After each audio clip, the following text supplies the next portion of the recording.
Good evening, weary travelers, and welcome back to the Library of Legend. I am, of course, Jack Tarlad, and this is Read and Roll, where we bring on an unsuspecting guest to play through a fighting fantasy choose your own adventure game book. Last week we had Samuel the Infamous, who incidentally was playing the same book that is being played tonight, so we'll have to see how our guest tonight fares. But Sam is going to be continuing his adventure on a different episode because he didn't quite get to the end, but he did better than Greg. Greg died several times and has replayed this book like over 4 episodes, but Sam is in a very, very good position. If you wouldn't mind doing all the things and the stuff, click the like button, get the subscribe button done. I'm also over on Rumble, so go over there. I'll put the link into it's in the description, but I've also put the link in the YouTube chat. Go over there, give us a like, give us the thumbs, stick it up there. Make me feel all warm and fuzzy inside. Don't forget as well, you can buy the Adventurer bonuses by going to the pinned comment in both of the chats on Rumble and YouTube. There's a Stream Elements link and there is a Ko-Fi link. Alternatively, you can send us a Rumble rant, which is also a favored method of payment. So if you want to buy any of the Adventurers bonuses tonight, you can see a full list of them down in the description below. This week's guest is someone who's returning, of course. They've not been on for about 2 months, I don't think it is, and they are playing their way through the Talisman of Death currently. One of the co-hosts and founders of B-Sides on BRollStage, and you'll also find him doing random game streams. It's the ghosty with the mosty, the kooky spook. It's our boy Atom Gray. How you doing? Welcome back. Hello. How's everybody doing? It's good to see you, bro. Oh, yeah, thanks. I'm sorry. The show is late because of me. I wasn't going to say anything. I was going to leave it all I'll out. pay for that. I broke it. I'm sorry. But yeah, you're back. You're back again to complete your journey, and yeah. You're quite near the end. I hope so. Yeah, we would. No hope so. But if you actually win this within like the first hour or half an hour, we may actually ask you to continue or start a brand new adventure in a brand new book. So yeah, all right. All right then. We'll see how that goes. Anyway, we're going to say hello to the chat shortly. Yes. But yeah, don't forget all of Atom's links are below in the description as well. Go and check out, B-Sides, his gaming streams. I've also is that Give Send Go link still operative? Are you still using that? It is. We haven't been promoting it as heavily, but the response was absolutely tremendous, and not only did it help us with our immediate needs and our bills, but we actually had a little bit of a Christmas thanks to everyone's generosity. So yeah, That's it's still up and running. That's heartwarming. And if you want to donate, or if you want to give any help at all, likes and shares, all that kind of stuff, it all goes a very, very long way. And the link is in the description below as well. So let's take a look at our lovely chat who we've got coming, who have been patiently waiting. Who do you think, Atom, is the first person in the chat? Without cheating, without scrolling up, without looking, Legatus. It's of course it is. It's always Legatus. He's in every stream. He's literally in every stream right now. He's a machine. Literally, sometimes he is. Yeah. Good to see you, Legatus. It is good to see you, Legatus. Thank you very much for being here. And we've got, of course, our Abe. Be careful not to catch the Abes, but welcome in, my friend. It's good to see you. And where is it? Sorry. Me and Crimson Shadow and Legatus been having a little bit of a chat in in the chat, of course, about this audio clip that I made of Yarn. It was supposed to be a blurb, but nah, it's a bit too much. But if you want to see it, go and see the Hyundai Chinwag. It's too much. It's a bit raunchy. So All right. yeah. God bless her. Let's keep her, you know, what do they call it? Modesty in check. Oh, she's a modest girl. Yes, absolutely. But it's good to see you, Crimson Shadow. Thank you so much for being here. And there's our Atom. There he is. Good to see you. In the chat. Hi, guys. Ghosty. Ghosty. And Rick Cleary, brother Rick. Good to see ya. Oi, up scumbag. Yes. From Young Ones. He's doing a line from Young Ones. Yeah, he's been on a Young Ones tear lately. Has he? Yeah, a little bit. And nothing wrong with that, I might add. No, I love the Young Ones.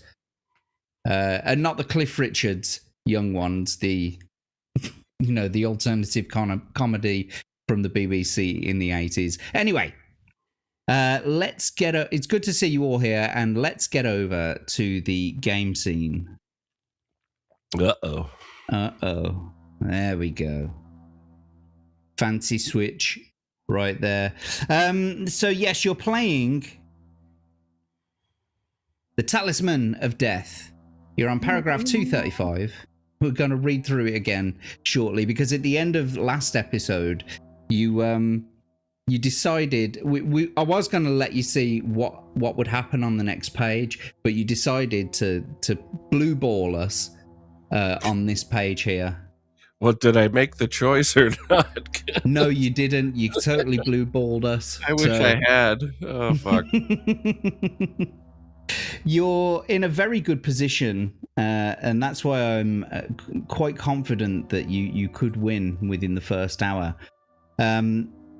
We fixed the adventurer's pot. You actually have 25 at the end of last episode. I miscalculated something, and I said that you only had 10. But Crimson Shadow was very quick to catch that and corrected me backstage. So yeah, you've actually got 25 gems to spend on the adventurer's bonuses if ever you need one. Well, shout out to Crimson for his generosity. Appreciate it. Indeed. And all of our donators. Thank you so much to all of you. So you've got 10 initial luck, and you've got 10 skill, not luck. You've got 18 initial stamina and 18 current stamina. You're in a very good place. You've got 12 current luck and 13 initial luck. So whatever your first luck roll, it's going to be lucky. You've also got the talisman. You've got a 9. Is that 9 provisions? Yeah, 9 provisions. You've got the holy sword. You've got 10 gold, and you've still got a potion of stamina, which I believe you can take at any time. Wait, did you adjust the gold? Yeah, you've got 25 now. Oh, the pot is separate. That's right. Okay. Yeah. All right. Oh, yeah. So these are to be used within the actual story itself. These are yours to spend on the bonuses, like the insta-kill spell, or maybe the adventurer's pack, or a re-roll, or you could... Well, actually, you haven't even used any of your lifelines, so I will be keeping track of your paragraphs, and if you want to backtrack, you can use your backtrack. If you're undecided and you don't know what to do, you could always ask the audience or phone a friend, but you can only use one of these once within your adventure unless you buy it back for 5 gems. Okay. So let's get into it then. Right then. So from where you left off last time, you have gone into Grey Guilds on the moor. You've done a little bit of research in some of the libraries. You had the talisman taken away from you at the very first instance. You lost your sword, but then you gained another one through the hero from the very beginning of the game. He came back in ghostly form, gave you that holy sword. You've beaten off Horkana with the aid of the Thieves Guild, and you've got the talisman back. You've defeated Hawkana, and now you're leaving Grey Guilds on the moor with the knowledge that you need to be looking for a portal to take you back to your home of Earth. So, here we go. You've just run into Chuchev and Cassandra, who you met previously. I think it was in the Red Lion pub, which you survived and got some luck out of it as well. But anyway, here we go. So, as you catch your breath, 3 shadows appear on the road before you. Looking up, you see Tutev and Cassandra with a hideous squid-like creature hovering in the air between them. One of the squid's tentacles is curled loosely around Cassandra's waist. "We meet again," says Tutev. "Young Lord Min tells me you've been successful. Congratulations, you've done us a favor. Now you'll be glad your peril is over. We're taking the talisman." Grimly, you draw your sword. "I see," says Chuchev. Then let me introduce you to Thorm," he continues, gesturing towards the squid-like monster. Its form dissolves and becomes the man with the gold earring and flowing grey robes you saw producing flowers out of air for the crowds. He is a master of illusion, and at that moment, a huge and ugly troll appears from within the safe house. "Here is Harg," says Thorm. Harg raises a huge hammer, ready to strike you. Is he real, or is he one of Thorm's illusions? If you attack the troll, turn to 45. If you allow his hammer to strike you, turn to 141. So here you go, your first choice for this part of the adventure. 45 or 141. This choice is kind of balls, but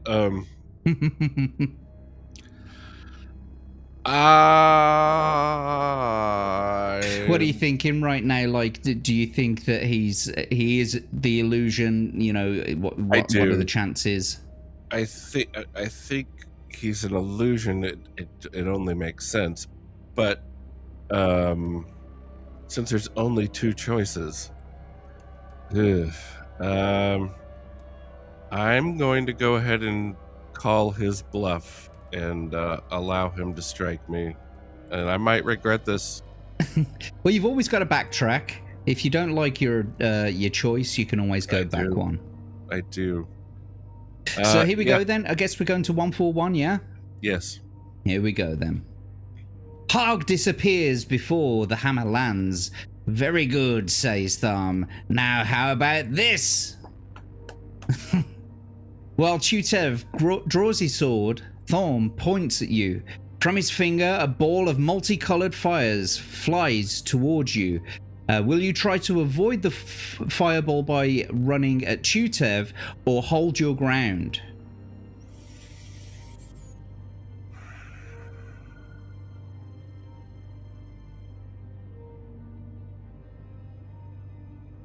Well, my stats are in good shape. They really are. Yeah. Will you try to avoid the fireball? Sounds like bait. It sounds like bait to me, the way it's worded. I'll hold my ground. Okay, here we go. 225. The fireball erupts around you. The excruciating pain and smell of your burnt flesh tells you that it was real. Lose 6 stamina points. If you're still alive, you hear Thorm laughing cruelly as Chuchev moves to attack. Oh, balls. Well, don't forget, you've got your backtrack. You could use that. I'm not sure if I want to do that. Do I have a chance to take provisions or a potion? Well, you do, but I mean, from a adventurer's pot sort of point of view, you've got 25 gems in the adventurer's pot. You could backtrack to the last paragraph, and then you could buy the backtrack back, so you could do it again later on. How much is another backtrack? Another 5 gems, so you'd be down to 20 gems. Oh hell, let's backtrack then and replace that bad boy. That's a no-brainer. Right? So we're going to back to 171. Yeah, I'll try to dodge the fireballs. Yeah, well, it would be stupid to try the same one of the two. Yeah, let's try holding my ground again. Let's see if it works out different this time. Okay, the fireball bursts behind you, but a burning pain sears your back and you smell charred cloth, so you only lose 3 stamina. If you're still alive, you press home your attack on Chuchev. So I'm going to bring your adventure sheet up. I'm just going to reduce your adventurer's pot by 5. We don't need to do the backtrack thing because obviously it's already been brought back. So there you go. Unfortunately, though, you do lose... Oh, no, not that one. God damn you. It's 15 now, yeah. You lose 3 stamina points. Each provision gives you 4 stamina points back, so if you ate one now... Oh, yeah, let's have a biscuit. You would... But you wouldn't have all of the points, basically, because you should get 4 points for that one provision you're going to eat. But because it's only going up to 18, you'll miss out on one. Okay? No, that's fine. I'm not waiting. Okie dokie. So you've got 8 provisions left. And you're back up to 18 stamina. All right, like I said, do it. Your first luck roll, you're going to be lucky anyway. Yeah. So, let me just log that. 244. Right. Let's get on with it. So you are still alive. You press on your attack to Chutev. His bastard sword, almost as long as you, hums through the air as he parries your first attack with the agility of a cat. The black cloak he wears makes it difficult for you to tell exactly where he is. Cassandra and Thorm, looking confident, stand back to watch you fight Chutev. So, almost immediately, straight into battle. He's got a skill of 10 and a stamina of 12. Skill of 10, stamina of 12. I assume you remember how we do the battles. If not, I can give you a quick refresher. Yeah, I think it's a turn-based, and each time I can take a shot at my luck if I want, right? That's right. You roll for them first, and then yourself second. Okay. So, go on. Yeah, I'll just go ahead and get into the fight. Well, it says also, after your first successful attack on him, we'll turn to 301. So we'll see what happens. Yeah. Here we go then. Let's get that battle music on. I love it. And it's 2d6 for the enemy, please. Suck it. 2 2s. That's not bad at all. I mean, you're evenly matched against him. It's 10 against 10. So 2 for yourself, please. And we've got a Tomby raid. Good to see you, Tomby, and the Muppets. It's good to have you here. Thank you so much for joining us. Sorry, I'm just trying to concentrate on this as well. So that was your first successful attack on him. Aha. Indeed. So for now, until it tells us otherwise, we're just going to go to 301 and see what it says. But yes, thank you so much to Tomby as well for coming in. Thanks for sending them all over here. He's a good lad. He is. And he's such an hard worker. Mm-hmm. Did you hear what he wrote today? Was it a love poem? No. He cranked out an app that allows you to take all of your YouTube content and automatically transfer it to Rumble. Like a boss. I know. He was very proud of it. He was showing it us in the backstage last night of the Hump Day Chinwag. And he should be proud of it too, because it's... He's a magician, man. Yeah, man. It's amazing what you can do when you've got the know-how. Yeah. And the drive. That's the other thing as well. He's got the ambition and the drive to do it. Right, well, that's enough sucking Tomby's cock. Well done, Yeah. mate, and thanks for dropping in. My jaw is sore. So anyway, you've won your first attack round. Here we go. As soon as you wound Chuchev, you notice Thorm gesturing. Chuchev, that's such a tongue twister, becomes invisible. As you start back in surprise, Cassandra is upon you, her sword darting at you. Chuchev reappears behind you and raising his sword to strike, and Thorm is gesturing again. You feel threatened from all sides and you are hard pressed to defend yourself. Do you wish to call upon a god for aid, or do you think you can triumph by the skill of your own hand? Oh. Is the prayer a luck roll? Nope. So essentially, God. Perhaps what you should have been doing during your adventure is making certain notes of things. I scribbled some stuff down, but it's pointless. Have you actually got it there? No, it's just a line with locations and arrows because it wasn't really like a dungeon, so it wasn't like I had to keep track of west, east, and whatever. It's just got like the name of each location, and I don't even have it in front of me, so we'll wing it. Oh, Gordon Bennett. Well, let's just think about this. Do you wish to call upon a god for aid? Do you think? I tell you what, then, to aid you, I will make you an offer. Ooh. That if you want to spend 5 rubies out of your pot, I will allow you to have sort of like I'll give you a hint. I'll tell you who the gods of the world of Orb are, and then you can call upon one of the gods for aid. In fact, no, I don't need to do that, because if I think if I press 330, it'll allow you to choose one anyway. So if I go to so do you want to try a god for aid, or do you think that you can do it by yourself? So if we're going to choose gods or fight, I don't like this fight, even though my stats are good.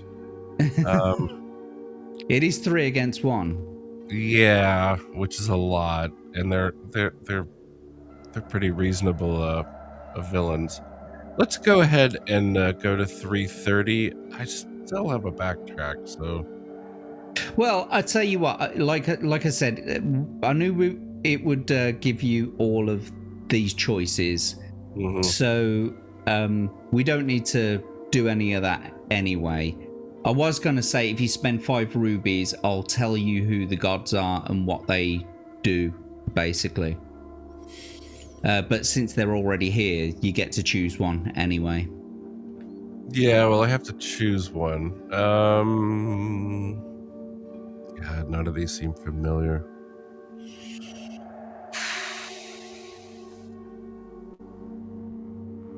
Rick Cleary. Try a god tonight from 5 rupees. Try the signet chutney. Located across from the Swan Sanctuary.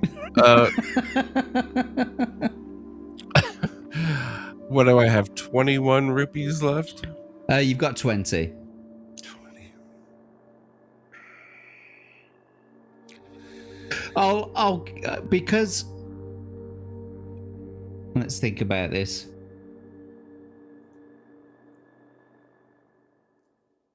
Yeah.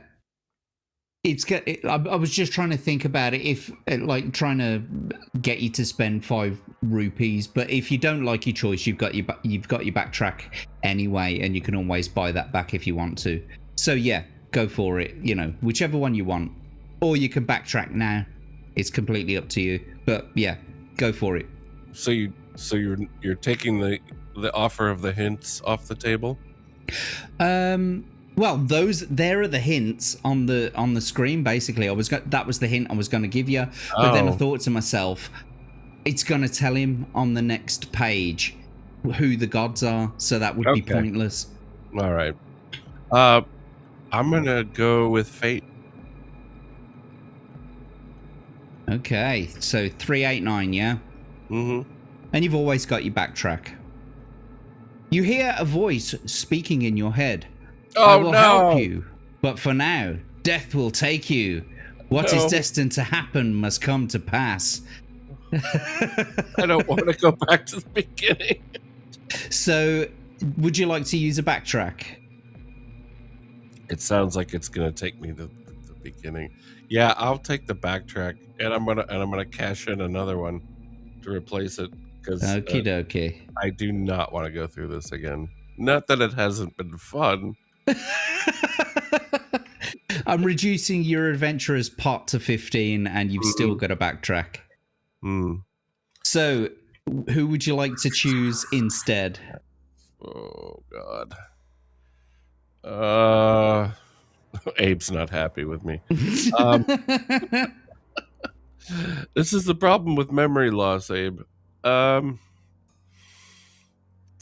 hell.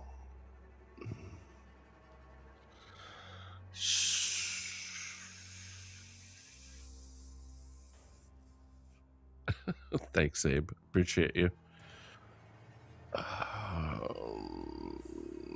Looks like Rick Cleary's got a suggestion. My trust in Rick Cleary is tenuous. I've seen him sabotage many an adventurer. Yeah, we need Greg here right now. He's actually won this. How many people are in the chat? 15? Yeah. Should we do ask the audience? That's what I was wondering. Bab says kill Jester. Thanks, hon. Love you. So shall I put a poll in the chat then? Let's do it. Oh, you doing that? All right. Let's get over to the chat then. Now, you guys be nice, or you're gonna have to watch me play this over and over and over. It's up to you. I know many of them remember this story, and I don't, even though I've watched a few people play it. I just don't have the memory for it. And we've eliminated one that I don't want. So there's 4 choices for a poll. Now, you guys be nice. I'm just typing them in now. Give us a second. Nearly there. Kill Jester. Kill Jester's in the poll. Right then, here we go. I'm starting the poll now. Make your choices. You've got Avatar, Life Spirit, Rocheval, or the All-Mother. Get your votes in now, boys and girls. And whilst you're doing that, I'll just do the... Where is it gone? There it is. Oh, wow. Now, you guys should definitely not Google the answer for me.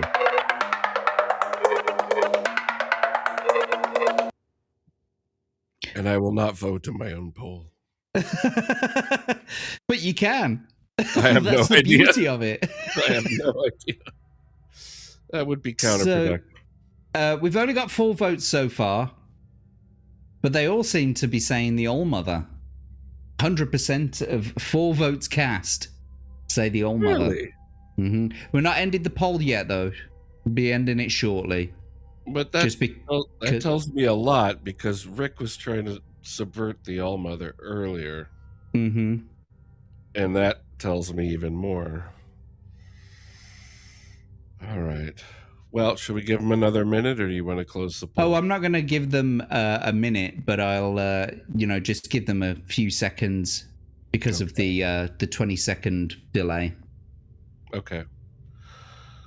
Well, actually, there we go. I've done it. So, yeah, it seems to be 100% of all 4 votes cast is saying the All Mother. All right. I'm trusting you guys. I'll choose the All Mother. 248, please. Okay, just before we do that, then I'm just going to show you that you have used your. Ask the audience. There you go. It's done with now. All right. Until next time. Until you bite back, if you want to. All right. But Well, you've also got. I'm only buying it back if these bastards give me the right answer. Okay, here we go then. You are swept up in the talons of a great white eagle. Your assailants are soon specks below you on the street. Rising high above the rooftops, you look to the southeast and see, far away, a mountaintop of a large plateau. A voice speaks in your head, the voice of the All-Mother. This is Mount Starreach, your goal. Its summit lies the port at its. She doesn't do the stumbling, but she says it quite gracefully. She says, at its summit lies the portal that will take you back to your own world. And for a moment, it seems that the eagle will bear you to the mountain, but the talisman seems to weigh like a ball of lead around your neck, and the eagle is forced to land in the deserted alley of Store Street. What? Really? Before you can thank it, it takes to the air again and is soaring far above the city. Are you wearing a magical chainmail? You're not. So we will have to turn to 258. But before we do that, do you want to use a backtrack to go back to your choices? God, we can eliminate these preparers one at a time. Oh my God. Ah, we're back in the city.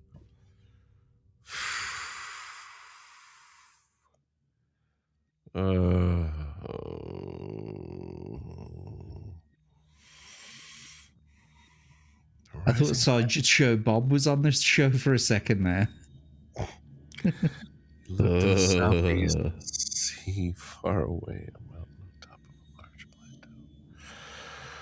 Mount Starreach.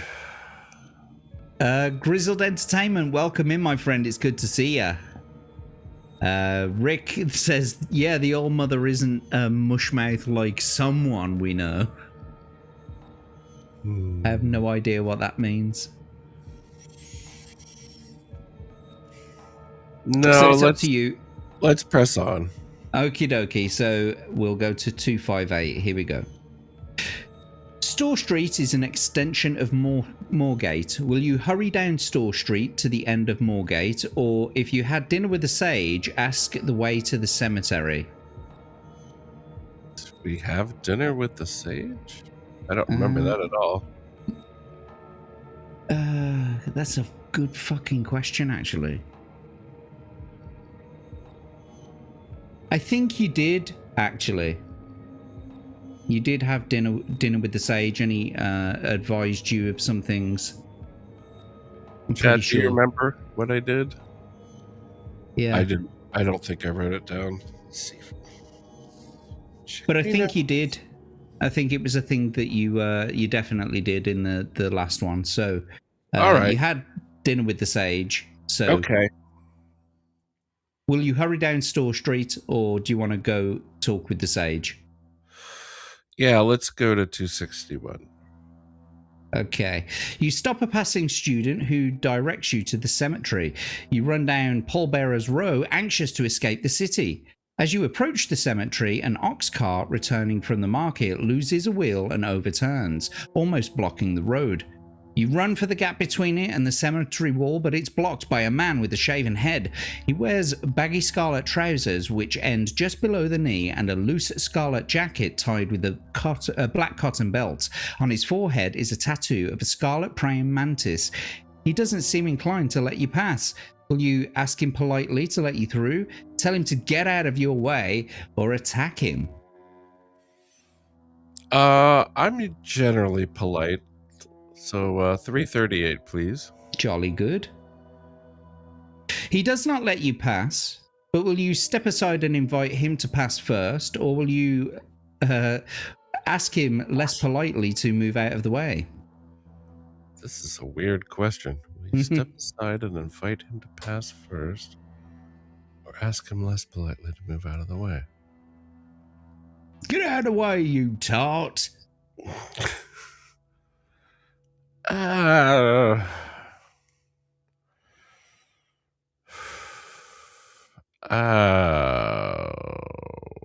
I'll give him one more chance, so I'll step aside. You step back and wave the monk through. He walks past arrogantly without a word of thanks. Okay, seems like that seems to have worked. Dusk is deepening as you enter the cemetery. You begin to explore the city wall looking for a postern gate. You do not look at the headstones for fear of finding your name at the head of an open grave. Your eye is caught by what looks like a lantern hanging from a post in the midst of the graves. Will you walk over to the lantern or ignore the lantern and continue searching along the wall? Well, I love a good lamp, so let's check out the lamp. We do love lamps. Okay. You thread your way through the moss-covered tombs and headstones. As you approach the light, it shimmers and moves towards you, floating in the darkness. You are entranced. The will-o-wisp draws you, mesmerized, towards a grey tomb. A withered hand thrusts through the earth beneath you and beneath your feet and grabs your ankle. You hack at it, but yet another mouldering arm grips you. There is a grating noise as a fiendish ghoul staggers from the tomb before you. Other zombies erupt from their earthly graves around you, and in your panic, you find the strength to rip yourself out of the ghastly grip of the zombies, but the ghoul is almost upon you, and you must fight it. The ghoul has a skill of 7 and a stamina of 8. So do you want to fight it, or do you want to backtrack, or...?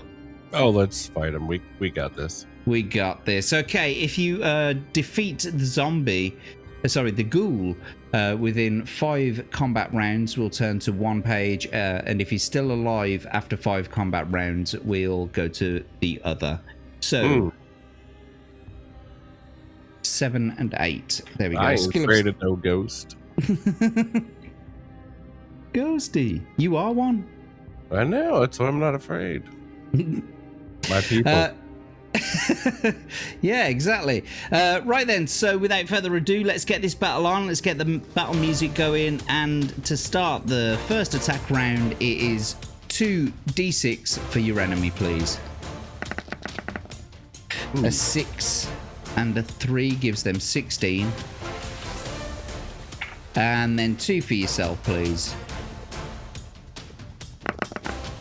A 5 and a 2 gives you 17 to their 16. You beat them by 1 point.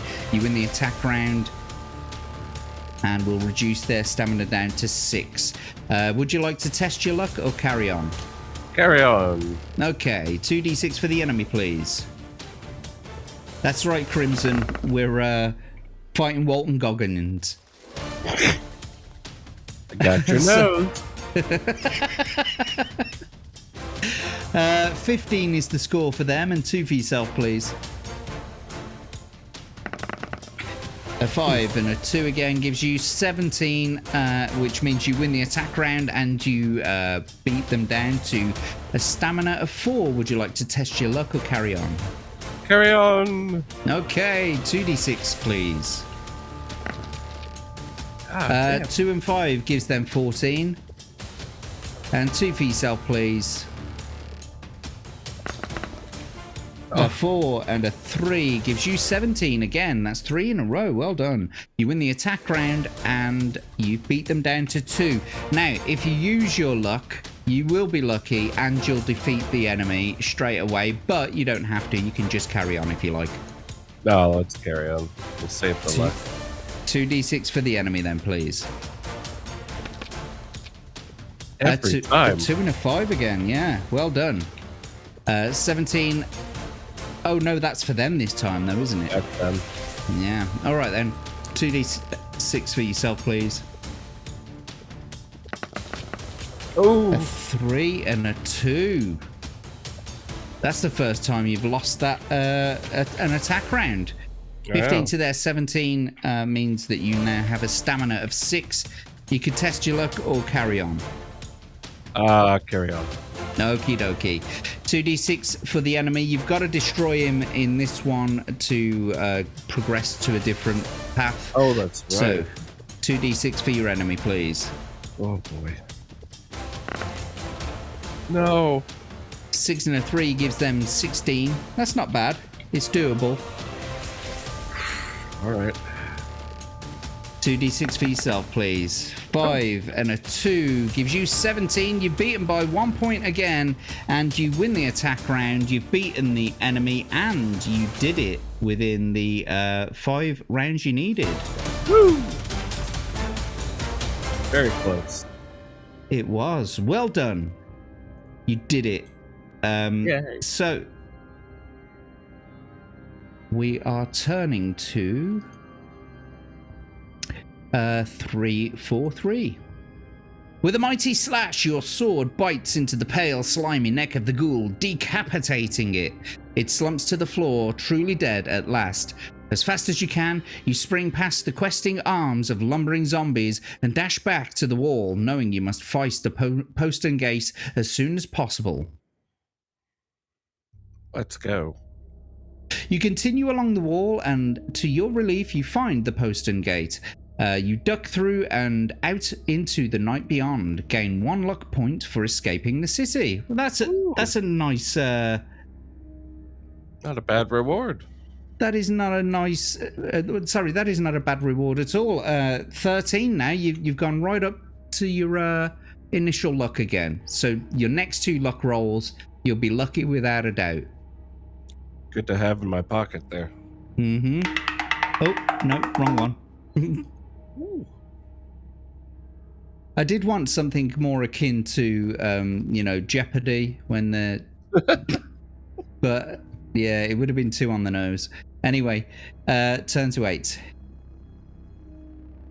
You put several miles between yourself and Grey Guilds and sleep the night in a hayrick. You awake refreshed, gain 2 stamina points. Bonus! Nice. You're back up to 18 again, which is the top. You are maxed out on stats right now. That's right. Look at that. Maxed out on stats, and you've still got 15 gems to use. You could buy an insta-kill spell with that. Is that the full 15? Yeah, you'd use all of it. So, which direction will you take towards the plateau? You could take the direct route, which is southeast across rough moorland. You could continue along the old trade road due south for a while and then strike east. Or you could head east across the heath to the hills before turning south. So which way will you go? Southeast, south, then east, or east, then south?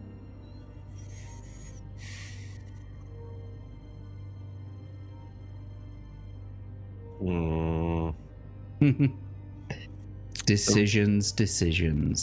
The road sounds safer, but who knows what happens when we get to the end of the road. Head east across the heath. I'm gonna hit the moors, and I was told to stay off the moors. But let's go direct southeast. 287 then, yeah? The going is difficult, and the darkening skies do nothing to raise your spirits. The talisman heavier with every step, and the pouring rain soaks you to the skin. You're almost thankful when night comes and you can burrow down in the dead bracken. Unfortunately, your sleep is broken by a wild neighing. You jump up to see a massive black stallion, its eyes pits of fire galloping towards you. It snorts clouds of glowing cinders as it strains at the bit. Its rider, a dark spectral figure, is hunched and twisted and seems to have no substance. You can sense the hatred it feels for all living things. Will you run from it, hoping it cannot charge across the broken ground, or light a torch and stand your ground? Or backtrack? I could use that insta-kill right now. Well, you're not in battle just yet. Who knows what's going to happen in the next 2 paragraphs? I'm going to stand my ground. There's no way that horse can't run across whatever terrain, so yeah, I'll stand my ground. Not turning my back on that shit. Your pitch-soaked torch flares brightly. The wraith reins its hell steed in before you. It carries an aura of fear, but you stare defiantly into the black emptiness of its face. It hisses with frustration, and in a voice hoarse with age, it says, "Death will take what is his, and you shall become one of us, for we shall return with our full strength. We are the instruments of death." It turns its nightmarish steed and disappears into the night. Your rest thereafter is troubled, and you regain only 1 stamina point. You can't get any higher than what you're currently on, so yeah. We will turn to 154. Here we go. As the sun rises, you set off once more across the wild plains. With every hour that passes, the talisman seems to grow heavier. You realize that its presence of the minions of death. Sorry, it is the presence of the minions of death. Do you wish to examine it again, or keep it hidden in case it may draw them to you? We'll keep it hidden. It's a pretty good choice, gotta be honest with you. Yeah, it seems. No. Wait, that's the wrong one. Whoa. Oh, shite. Jesus Christ. What did I do there? You just clicked the wrong link. Yeah. It's your fault, Jack. So you stood your ground, which was 207, wasn't it? And then 154. And then, yeah, keep it hidden, 127. Oh dear. You force yourself on through the wilds of nature's creation, but the singing of the birds sounds hollow to you, and premonitions of death haunt you as you stumble on in a walking dream. At nightfall, you build a large fire and torches set around it. Unable to sleep, you wait and listen. The talisman grows heavy. Soon the wild neighing which disturbed your sleep yesterday peals again, rendering the peace of the night. The chilling challenge is answered again and again. Soon, to your horror, 6 of the nightmarish horses, eyes and nostrils of flame appear, each bearing the crooked, life-hating spirit of a wraith.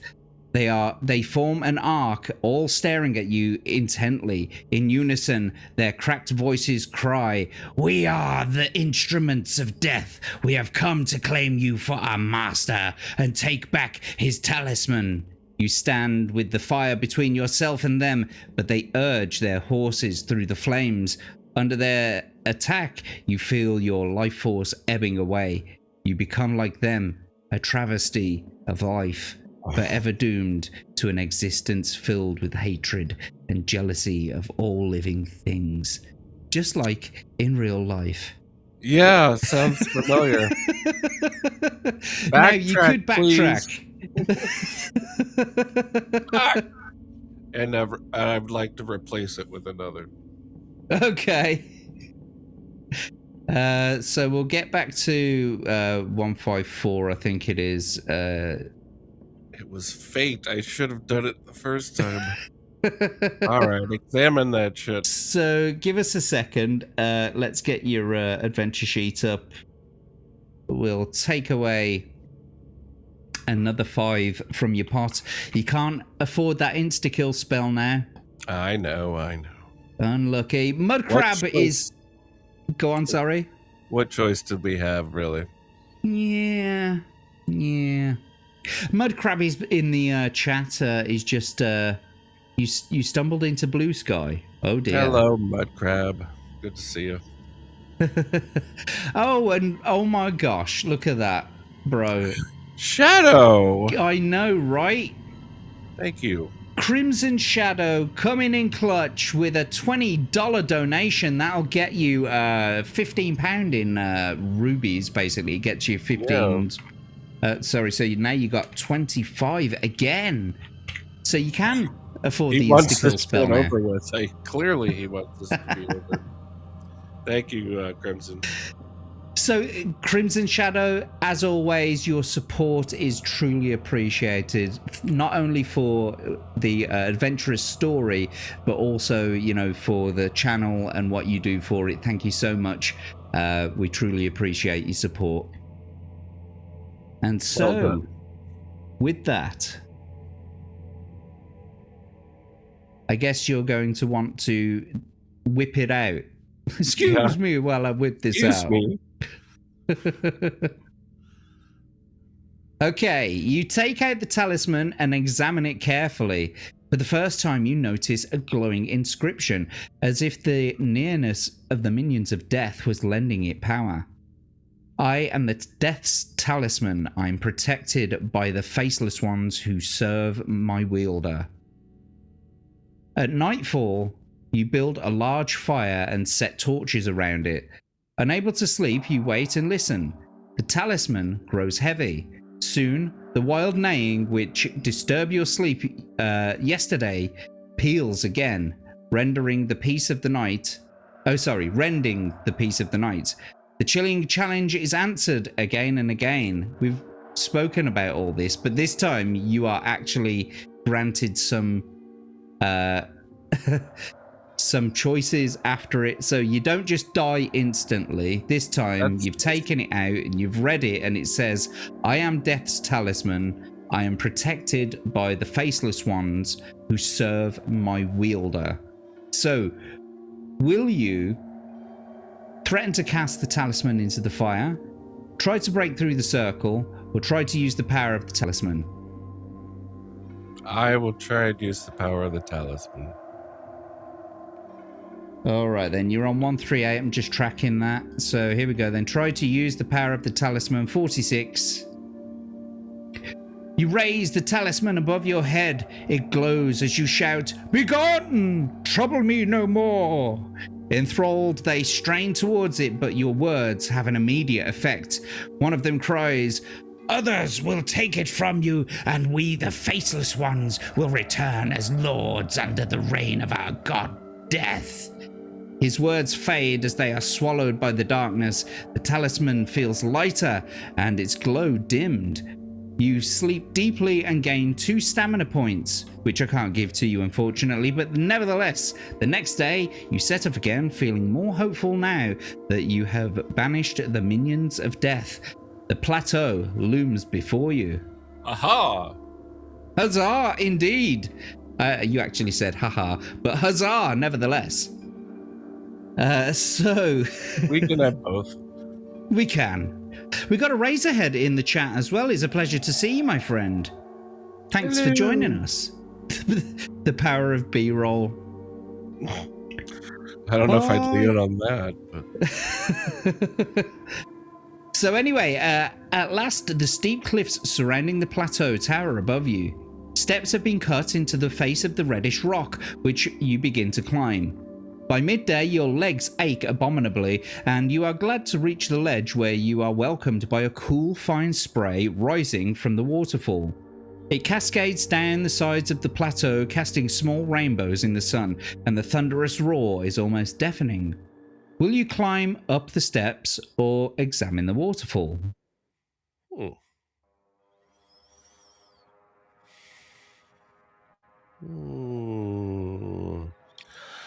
I'm tempted to keep on moving. Feels like there might be a monster in the water, but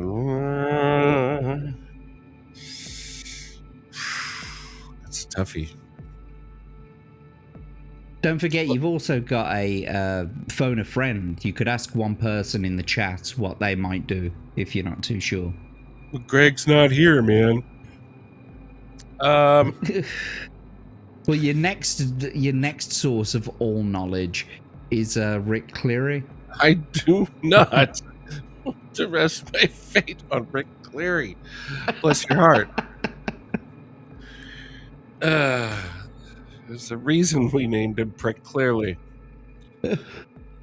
Oh, I had no idea that you named him that. Oh yeah, that's on my clipboard. That's the name I use for Rick in the chat. Prick, clearly. The P is silent. Yes, Prick Clearly.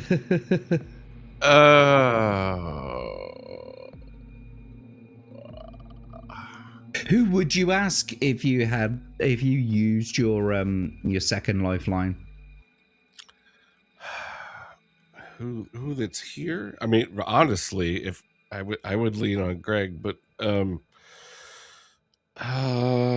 don't remember. Who have we got here? We got Mudcrab, Crimson, Eraserhead, Abe. I don't remember if Abe's played this one. If I had to pick, it would probably be Crimson Shadow. But, yeah, he's pretty good with these books. I have 2 lifelines. What are they?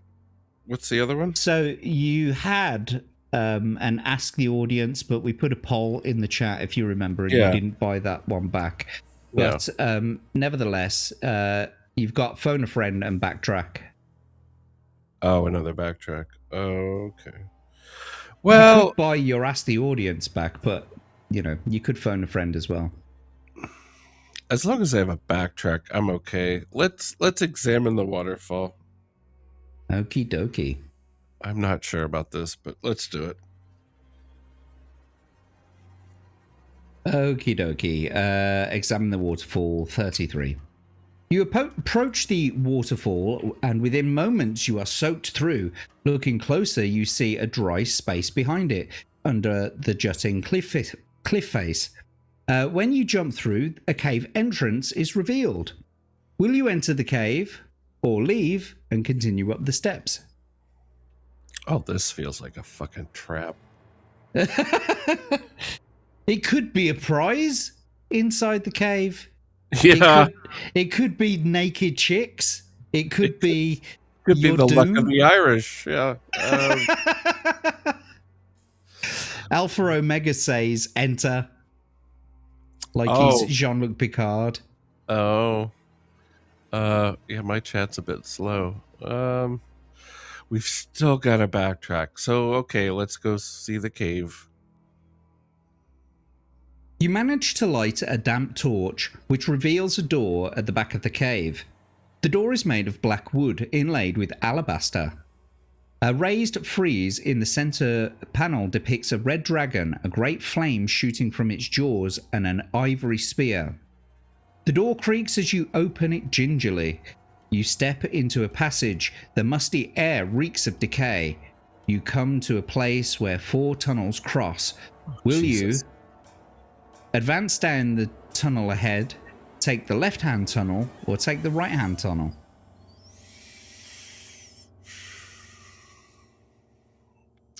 We'll go ahead. 71. Okie dokie. You walk down the tunnel, which soon leads to a circular room of bare stone. In the center stands a small round pillar. The tunnel continues on the other side of the room. Will you examine the pillar, go straight through the tunnel opposite, or return to where the tunnels crossed and choose again? Well, we'd be a fool not to examine the pillar, so 184. I think so. 184 it is. Here we go.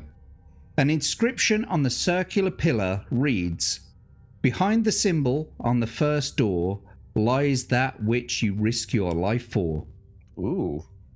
As you try to work out the meaning of this strange message, a pool of water forms around your feet.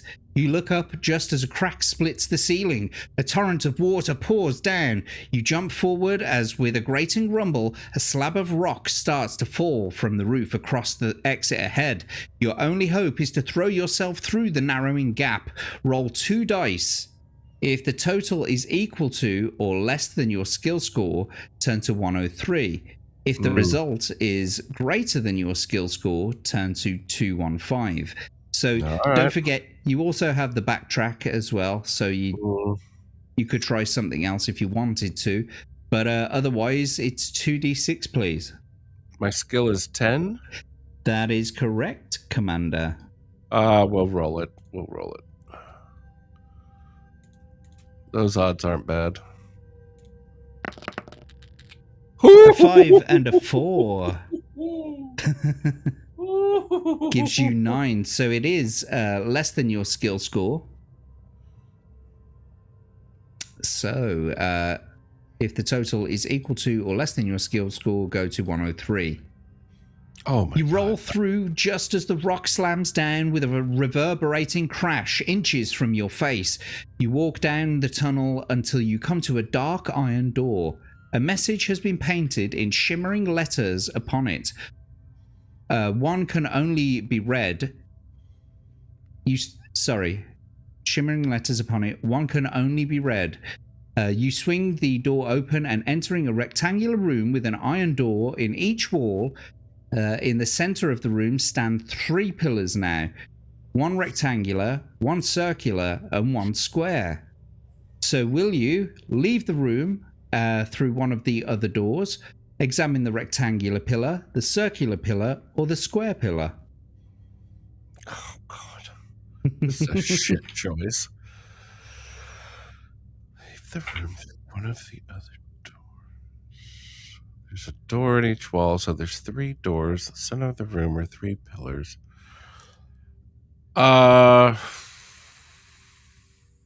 We'll examine the first rectangular pillar.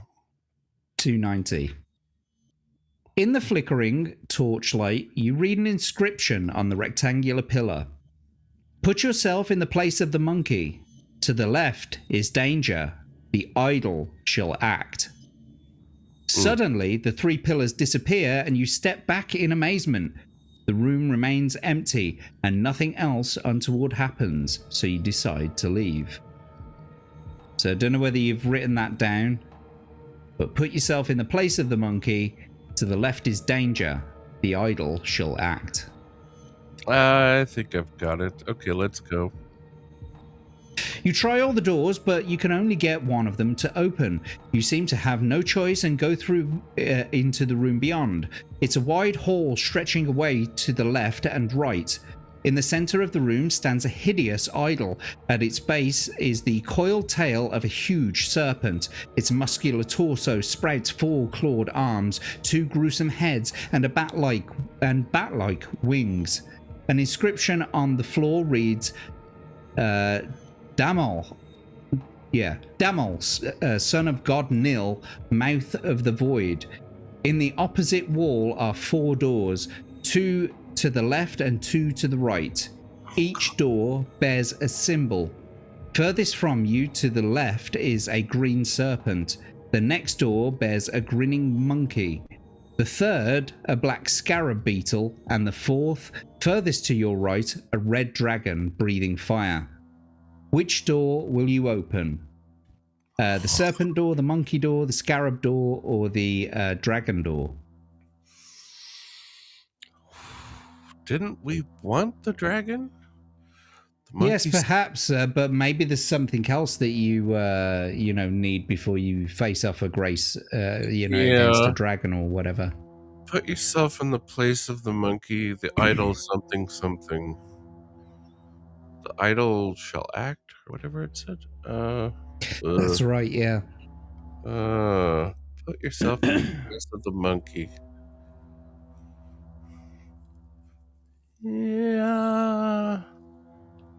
Yeah, we've still gotta backtrack.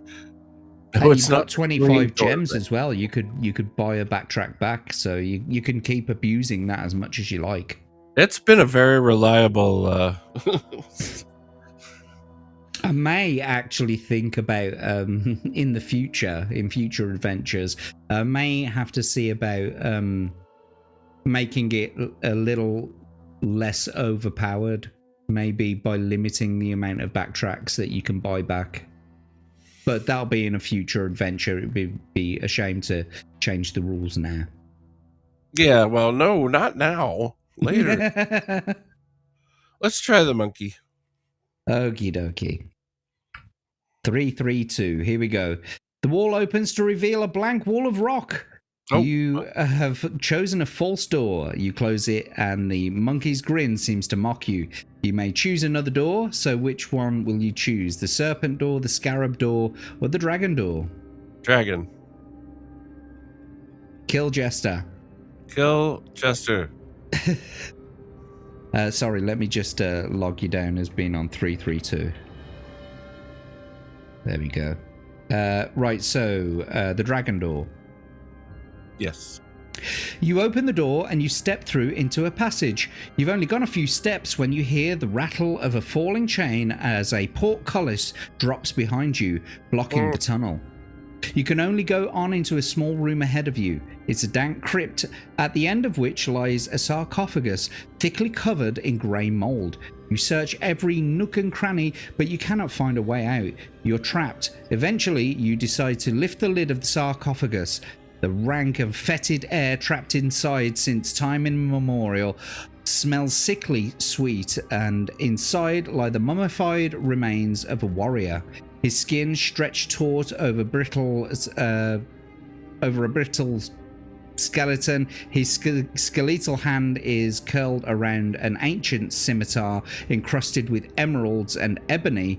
And an ebony spear with an ivory tip lies across its chest. Will you take the sword or the spear? Give me a second here. Eventually said lift to her. No, so sweet. Inside the remains of a warrior. Skin stretched out. Skeletal. Yeah, it's Biden. I was going to say Dick Cheney, but probably be more effective than Biden.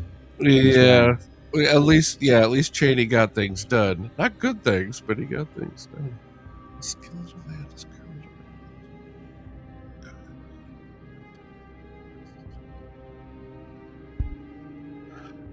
now someone mentioned the spear earlier. I'll take the spear. 352 you're on at the moment, sorry. So 395, here we go. Yeah. You take the spear, and looking closer you see that the word Dragon's Bane is carved on its shaft, ladies. It's obviously magical, and you may add 1 skill to your score when wielding it, which means that when we're doing your score from now on whilst you're wielding it, I'll just add an extra 1 when we're calculating your scores. With a creak of old bones, a mummy rises from the sarcophagus. It lumbers drunkenly towards you, clutching its scimitar, bent on destroying the despoiler of its tomb. So now you've got to battle the mummy, which has a skill of 8 and a stamina of 10. I told you it was Dick Cheney. Okay. If he was Dick Cheney, wouldn't he shoot you in the face on a hunting trip? Yeah, he's probably got a misaligned shotgun. Duck hunting, he said. Well, anyway, without further ado, let's get it on. Yeah, let's go. As always, to start the first attack round, please roll 2d6 for your enemy.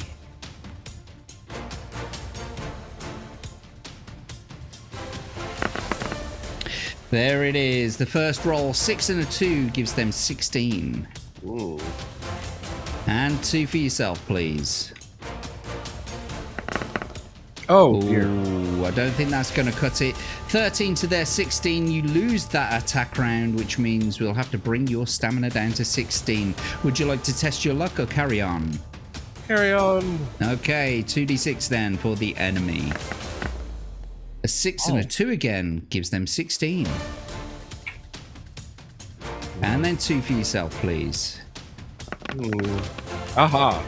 A 4 and a 4. Oh yeah, that's not a bad idea. Mudcrab raises that you could have had a re-roll, so just remember that.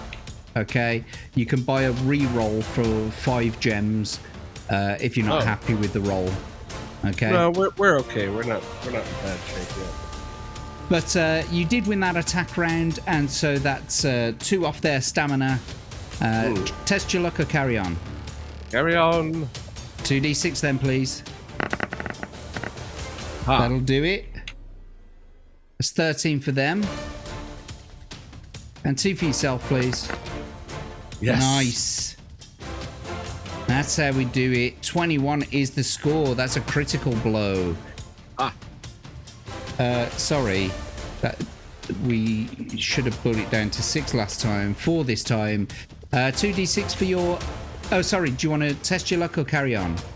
Carry on. Okay, 2d6 then, please. 6 and a 1 gives them 15. Ooh. And 2 for yourself, please. Ha! Nice. Fuck it, mummy. 21 again, another critical blow. You're just not giving any quarter this round. They've brought their stamina down to 2. Would you like to test your luck or carry on? Carry on, you dusty old mummy. 2d6 then, please. Nice. Stuck it. That's 12 for them. And 2d6 for yourself, please. That's done it. A 5 and a 4, which means you win the attack round. You win the battle. Congratulations. Mudcrab says I should throw a monkey. That I would too. Congratulations, you did it again. There's no stopping Atom Gray as he adventures his way through this tomb. You've got the spear, by the way. She'll add that to your adventure sheet. Yeah. Yeah. There we go. You won, so 350. 350.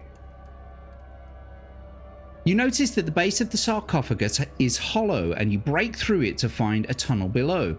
You jump down and you feel your way along the damp-walled windings. At last, you see a circle of daylight ahead, and you emerge on the steps again, some way above the roaring waterfall, and begin to climb. Nice.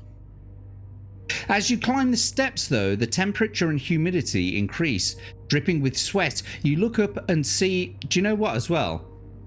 I didn't add the extra... point. Oh, the skill point? Oh, but you weren't wielding the... Yeah, you weren't wielding the spear, were you? Yeah, doesn't matter. I didn't say that I was, no. Yeah. Anyway, but dripping with sweat, you look up and you see that the lip of the cliff is only 60 meters above you. Suddenly, several boulders crash down from the top. Roll 2 dice. All if your total is less than or equal to your skill score, turn to 308. If it's greater, turn to 277. Sorry. So 2d6, and we'll test it against your skill of 10. Oh, fuck me. You could buy a reroll. Yeah, let's do that. Not happy. Okay, let's do so that. You got 25 in your pot. You've now got 20 for buying the reroll. 2 more d6, please. What's Crimson saying? My skill changed? Yeah, because he was going on about the spear, but no, we just works it out. Okay. Thanks, though, Crimson, for being on top of all that. Yeah, thanks, buddy. All right, one more try. That'll do it. Yeah. Much better. You flatten yourself against the cliff just in time. The boulders hurtle past and explode as they hit the step just below you. You carry on warily climbing up the steps. Good job. Thanks. At last, you reach the floor of the plateau itself. It seems your aching legs have forgotten how to walk on level ground. The vegetation is lush, like a tropical rainforest, and your clothes cling to you damp with perspiration. As you pause to listen to the screech of a scarlet macaw, a group of hogmen burst from the vegetation in front of you. They are blue-grey, hairy, and have heads like tusked boars. Will you tell them that you mean them no harm, or attack them? So far it's paid to be polite.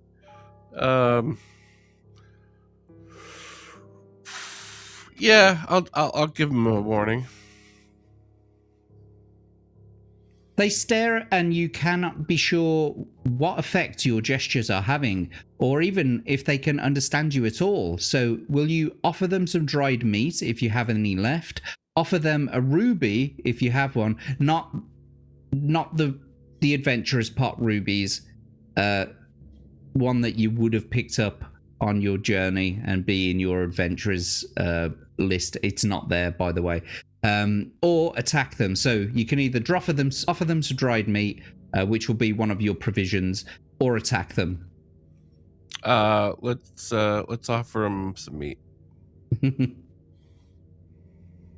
Okay, you're on 151. Sorry, I just wanted to make sure to keep track in case you. Anyway, deduct 1 unit of provisions from your adventure sheet. And too late, you realize you are handing them salted pork.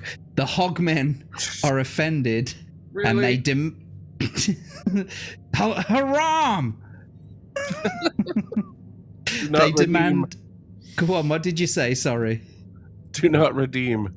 Do not redeem, indeed. Shit. I should have seen that coming. Well, you got to backtrack. Well, if we refuse, we're just going to end up fighting them anyways, aren't we? Maybe. Doesn't seem to be worth a backtrack.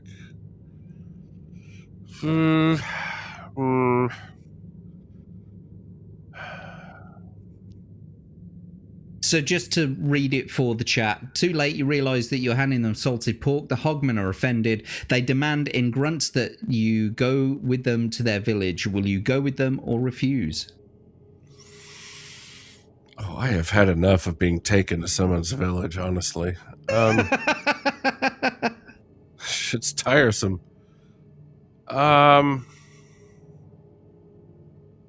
Crimson was saying a short while ago, call him. He can tell you. Oh, that's true.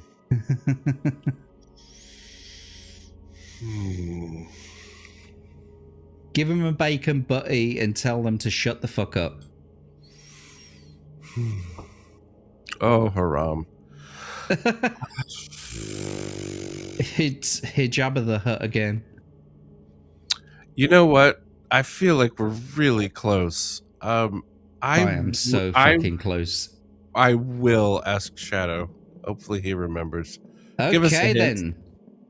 So you're phoning a friend. Your friend is Crimson Shadow. So Crimson Shadow, let's get into a seance and like call Crimson Shadow. Crimson. What should he do? Go with them or refuse? What do you think is the way forward? Come on, Crimson. Come on, Crimson. We know y'all's out there because you're posting emojis. He's saying go with them. Really? You're never gonna catch me. See you next year. You're never gonna get me. You're never gonna get me. So you've used your phone a friend, and Crimson Shadow has replied that he thinks that you should go with them. Will you, though? It's your money, Crimson. Come on, Toshi. Come on, Toshi. Yeah, okay. Yeah, he's been through all of these, so yeah, we'll go with him. Their village is composed of several elegant buildings made from wattle daubed with clay. A deep dry moat and spiked palisades surround it. You are led through the village to what must be the head hog's dwelling, a 2-storied building, part of which is built from crumbling green stone. A huge mud wallow lies nearby. The head hog sits on a carved stone throne, his muscles rippling under his blue-black skin, and he wears a red robe fastened at his thick neck with a necklace of amber. He seems to be at ease, but demands to know why you, a human, are on the plateau. If you say that you mean him no harm and you are searching for the portals on Mount Starreach, turn to 110. Or if you tell him you are looking for a lost city, turn to 90. I'll tell him the truth. Let's go to 110. Jolly good. Here we go then. I don't see any point in bullshitting now. The Hoglord says, I will help you, man-thing, for you may help me. An ancient red dragon with its lair within Mount Starreach. I said that wrong, but nevertheless, it's the guardian of these portals. The last time it awoke, which was the last time it awoke, which was, I think that's supposed to say, which was when. That's a typo, yeah. Yeah. When, which, or which when, yeah. Yeah. My children were born. It despoiled our villages. You must slay it before you can go through the portals. It breathes fire, which one cannot withstand, save when one is sheltered by scales from the dragon itself. You must steal 3 of the scales from its lair and fashion a shield out of them. He gives you a parting gift, a stoppered gourd containing the gum of amber pine, with which to make a shield. You dine with them on mangoes, nuts, and guavas. You gain 2 stamina points. You thank them and leave, and after a long climb, you come to a wide cave mouth reeking of sulfur, the dragon's lair, and you decide to enter. So we will be turning to 7 shortly, but let's just get your adventure sheet back up there, and we'll add those 2 stamina points. You're maxed out again. Hooray. You've still got to backtrack as well. I don't think you're going to need it very much now, though. But yes, you ask the audience and phone a friend. They're gone now. And you've still got 20 rubies in your adventurer's pot. Yeah. I think we're good. Now, yes, so number 7, here we go. You light a torch and enter the cavern, which stretches away into the blackness. You scramble across the cavern floor until you see a smooth walled tunnel branching off from the main tunnel. The strong smell of sulfur seems to pervade both. Will you walk down the wide and rocky main tunnel or investigate the narrow tunnel?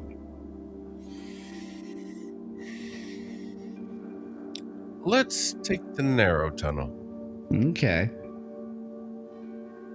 You walk down the winding tunnel for some time. It opens out into a large cavern. In front of you is the rigid back of an immense dragon. It's about 18 meters long and is covered in thick red scales. Its long tail is curled round a vast hoard of treasure, gems, and gold. Goblets and vases which lie higgledy-piggledy beneath its bulk. A few of its old scales are littered around it. Will you thrust your spear, if you have one, into its scaly back, try to grab some of the scales, or try to grab some of the dragon's treasure, or leave the cavern? A smile, isn't it? It is. Oh, Crimson. Yeah, I think I can buy them back. Do I have to buy those in advance, or can I do it on the wing? Well, you can do it on the wing. If you ever want to use it, ask the audience or phone a friend again, then you can buy them back on the wing anytime you like. All right. Well, then I'll try and grab some scales.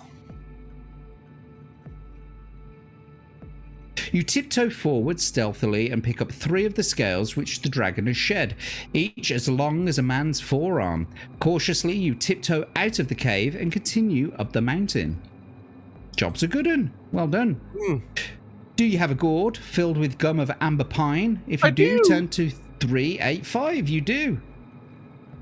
Pausing in a gully, you examine the scales. You fit them together to form a shield, and using the gum of the amber pine, you bond them together.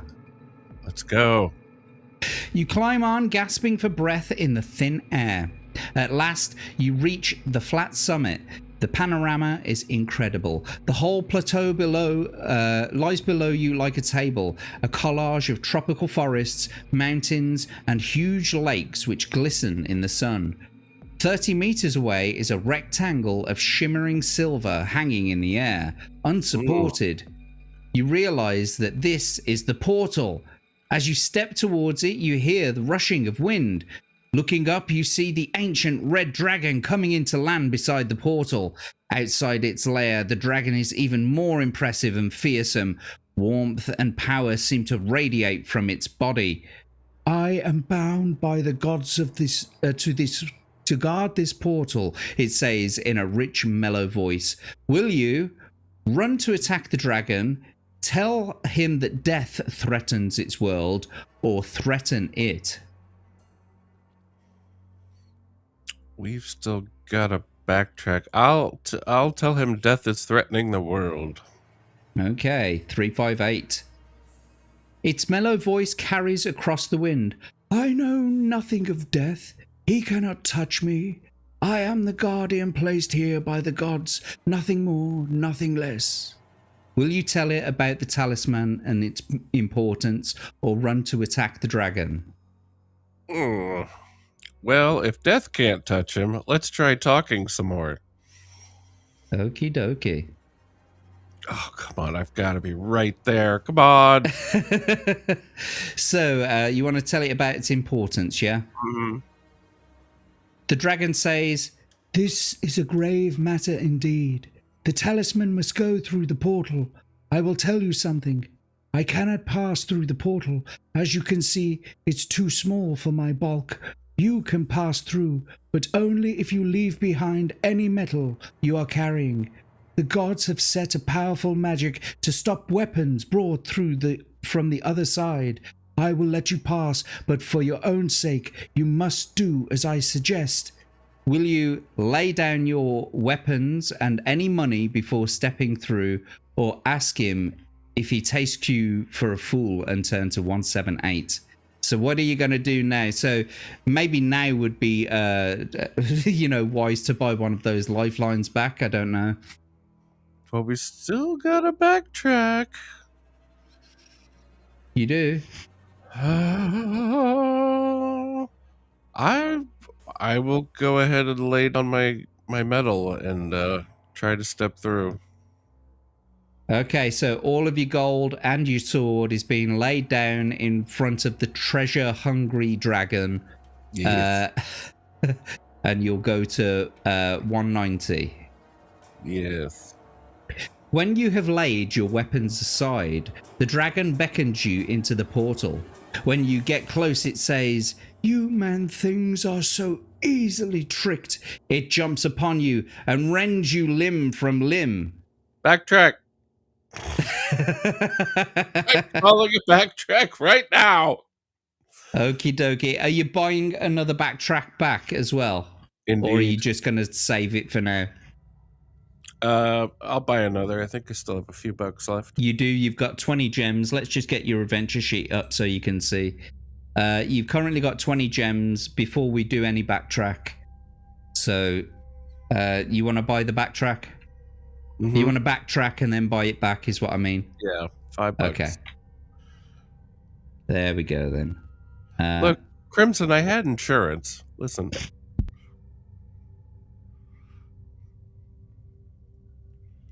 You'll have to excuse me, sorry. No worries. I didn't want to, snot on stream as I was talking. Anyway, so 211, I believe the chapter was. So let's get back there.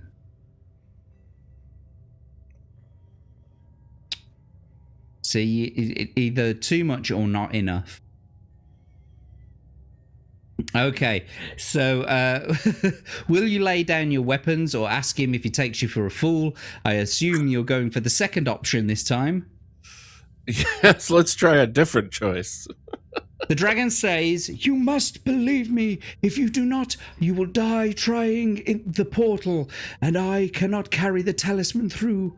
Its honey-smooth voice beguiles you with its gentle charm. Test your luck. If you're lucky, turn to 129. If you're unlucky, turn to 118. Well, I'm not going to get you to roll it because you will be lucky because you've got a current luck of 13. I'm just going to reduce your current luck to 12 and say that you were lucky. So let's turn to 129. Breaking news, Shadows donated some more monies. Oh, You fool! One more. $20 dibdobs by Crimson Shadow.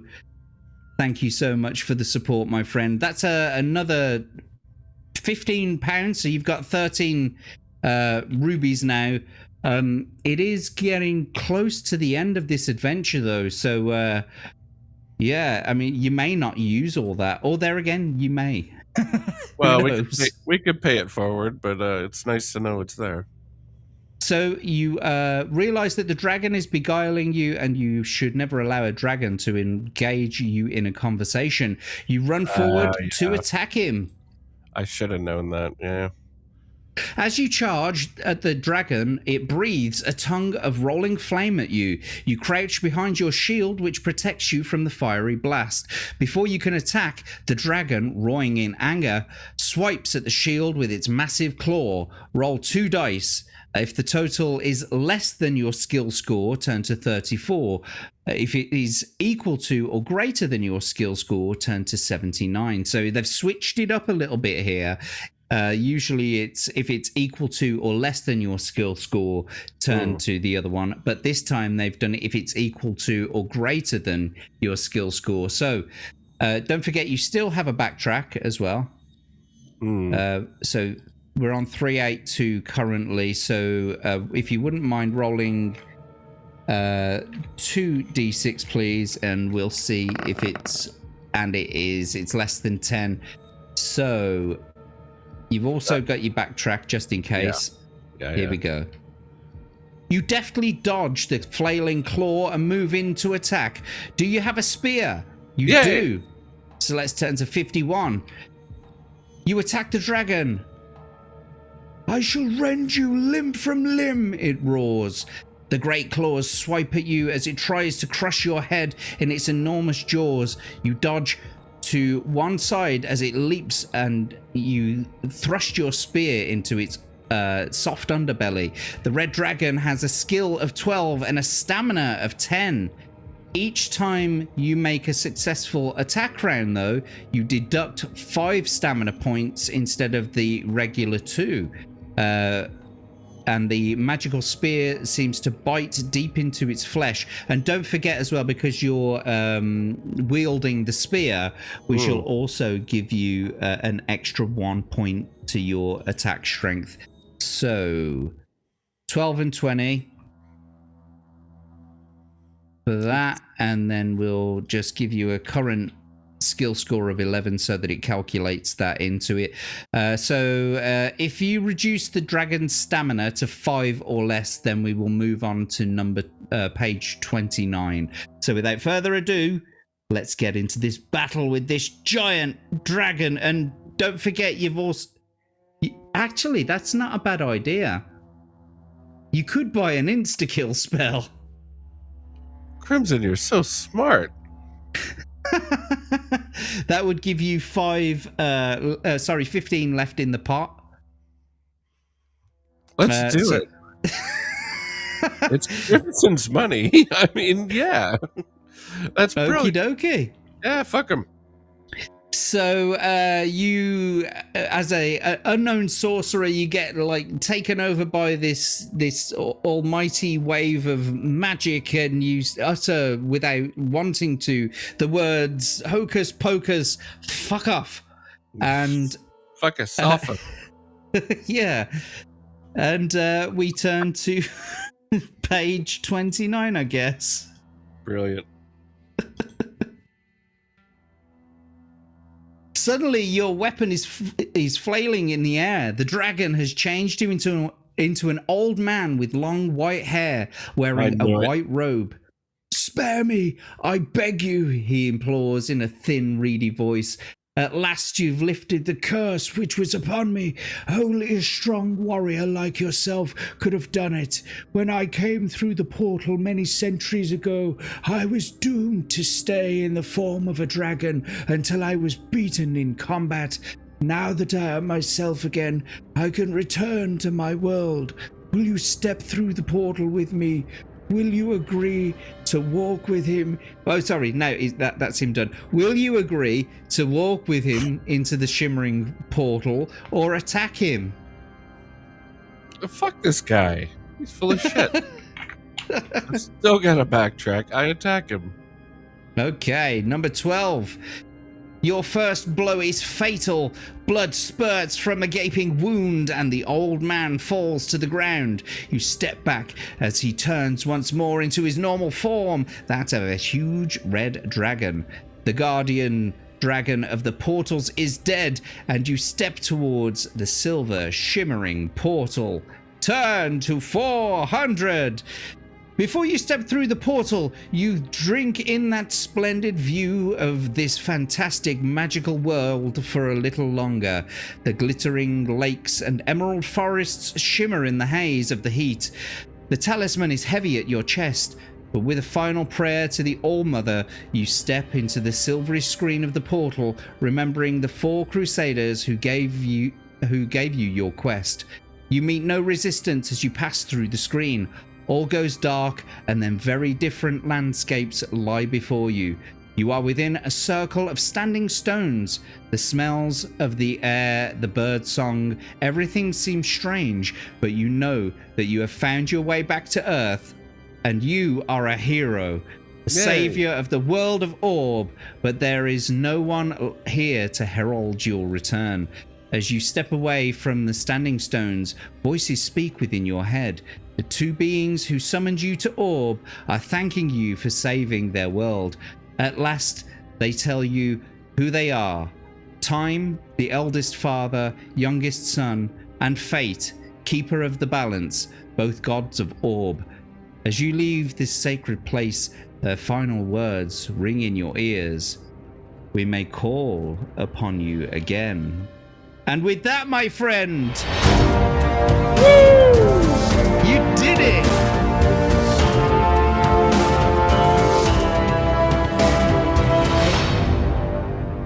Our 4th winner of Read and Roll is our champion, Atom Gray. Congratulations, my friend.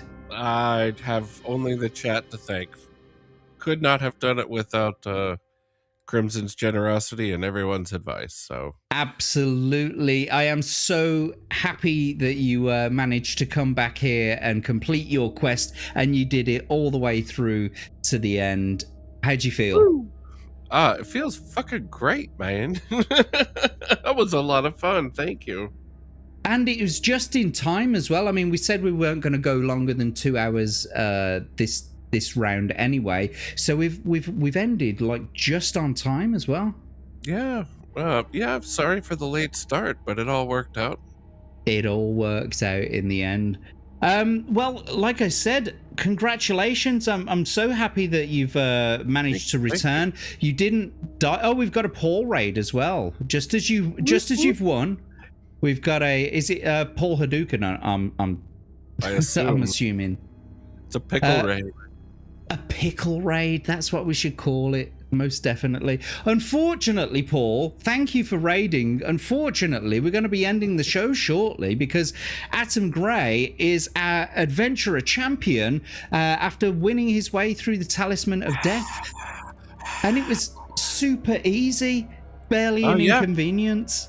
Yeah, well, thanks, of course, to all of the backtracks and all of the good advice, you guys. I probably would have fucked that all up by myself. So I appreciate maybe it. You would have. You made me look good. Thanks, guys. That was fun. Thank you, Jack.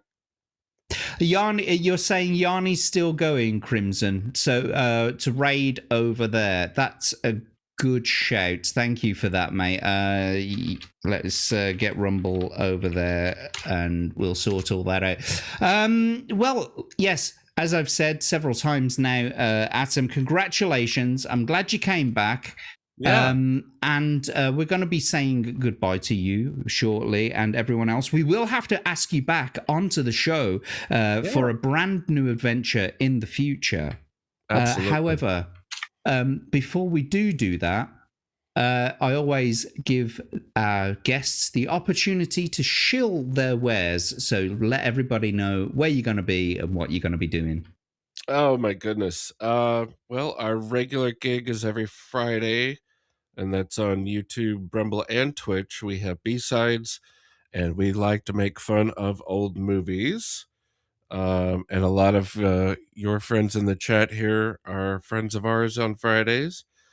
On Sunday afternoons, 12 Pacific time, noon, we have a new show, which is Rumble only, and that's our matinee show, where it's much more laid back, and we just actually watch some things that we can't watch on YouTube due to copyrights. It's the Monsters and Mimosas matinee, and it's a lovely time, and we've had great support. It's Rumble only, so come on over for that. And then Mondays, sometimes if I'm not too tired from all that, I will play some Cuphead or something like that, a little video game streaming, also very chill. So yeah, thank you guys. Hope to see you soon. I'll put my links in here real quick. Yeah, please do. And don't forget, all of his links as well are down in the description below. Raiding Yarny over on whatchamacallit on Rumble.